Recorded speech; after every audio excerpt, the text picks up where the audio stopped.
Summary of Shakespeare's The Merchant of Venice. The Merchant of Venice takes place in the bustling city of Venice, where wealthy merchants like Antonio reside. Antonio is known for his generosity and kindness, lending money without interest, which angers the greedy Jewish moneylender Shylock. Antonio's loyal friend Bassanio arrives in Venice asking for his help in marrying the wealthy lady Portia. But Antonio's money is tied up with ships laden with goods at sea, and he has no ready cash.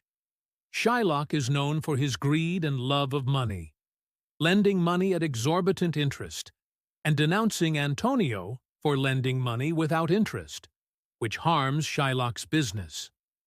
Bassanio and Antonio approach Shylock and ask him for a loan of 3,000 ducats. Shylock agrees, but on the condition that he takes a pound of Antonio's flesh if the loan is not repaid on time. Antonio, who hopes that his ship will arrive in time to return the money, agrees. After a few days, Bassanio receives a letter, and he was with his lover Portia, planning the wedding date. When Bassanio opens the letter, he feels anxious. Portia asks him what he read to make him this way. He tells her frankly that he borrowed money from a friend named Antonio to get married.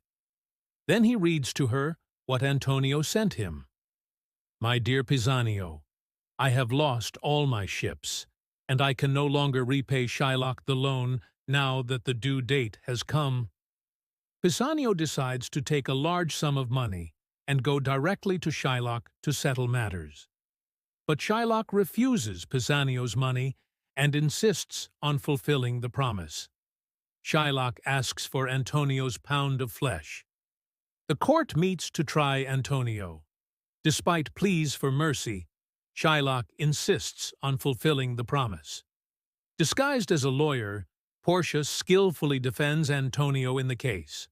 Portia cleverly points out that Shylock cannot take the pound of flesh without shedding blood, which leads Shylock to give up half of his fortune as punishment. Antonio defeats Shylock, but he refuses to receive half of Shylock's property. Instead, he forgives him and pardons him, on condition that he signs a will stating that his property will go to his daughter, whom he deprived of his entire fortune. See you in the next video, God willing.